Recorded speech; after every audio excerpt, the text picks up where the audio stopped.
मेरा नाम डॉक्टर सलमान जावेद है। मैं मैदे और जिगर का स्पेशलिस्ट हूँ। आज हम जिस बीमारी के बारे में बात कर रहे हैं उसकी जो टेक्निकल टर्म है वो तो उसको सीलिएक डिजीज़ कहते हैं, लेकिन आम ज़ुबान में अगर हम देखें तो उसको गंदम की एलर्जी कहा जाता है।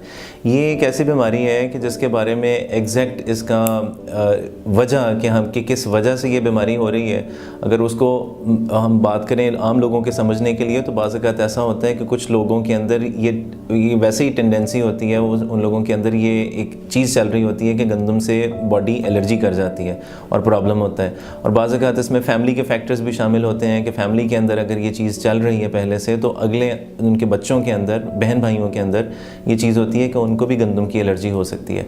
और समटाइम जिस्म के अंदर ही कुछ ऐसे केमिकल बनते हैं जो कि जिस्म के ख़िलाफ़ ही काम करना शुरू कर देते हैं। तो मुख्तलिफ़ वजह हैं जिस वजह से गंदम की एलर्जी हो सकती है।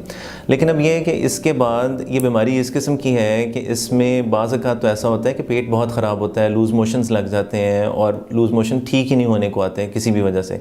और इसकी दूसरी वैरायटी ये भी होती है कि लूज़ मोशन तो बिल्कुल भी नहीं होते, लेकिन खून की कमी होना शुरू हो जाती है। बच्चों में ये होता है कि बाज़ औक़ात इसकी वजह से ओवरऑल बच्चे की ग्रोथ कम हो जाती है, उसकी नशो-नमा नहीं हो पाती है, उसका हाइट छोटी हो जाती है। तो एक तरफ बिल्कुल ही लूज़ मोशन और उसकी वजह से खाना हज़म ही नहीं हो रहा और बिल्कुल ही पखाने लगे हुए हैं, और दूसरी तरफ पखाने बिल्कुल भी नहीं लगे हुए, लेकिन ये कि ओवरऑल ग्रोथ कम हो जाती है। तो डिपेंड करता है इस चीज़ के ऊपर कि कौन सी उम्र के किस हिस्से में मरीज़ हमारे पास आ रहा है, और उसके हिसाब से उसकी जो ओवरऑल अलामत हैं वो मुख्तलिफ हो सकती हैं।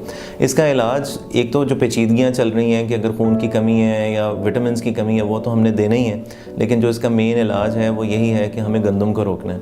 और गंदम के अंदर ख़ास तौर पे एक और केमिकल होता है जो कि गंदम के अंदर मौजूद होता है, जिसको हम ग्लूटिन कहते हैं, तो उसको रोकना है। तो उसके अंदर ओवरऑल अगर आम फहम ज़ुबान में बात करें तो सिर्फ यही है कि गंदम और गंदम की बनी हुई जितनी चीज़ें हैं उनका परहेज़ करेंगे तो ये बीमारी ठीक होगी।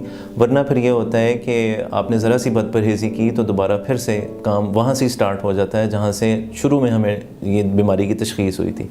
तो मेनली जो इसमें जो मैसेज है आप लोगों के लिए वो यही है कि गंदम और गंदम की बनी चीज़ों को रोकना है। और इसके अलावा बहुत सारी खाने पीने की चीज़ें हैं जो कि हम कर सकते हैं, और बीमारी अगर इसमें हम एहतियात करें और सिर्फ गंदम को डाइट से निकाल दें तो सब कुछ नॉर्मल हो जाता है, सब चीज़ें रिवर्स हो जाती हैं।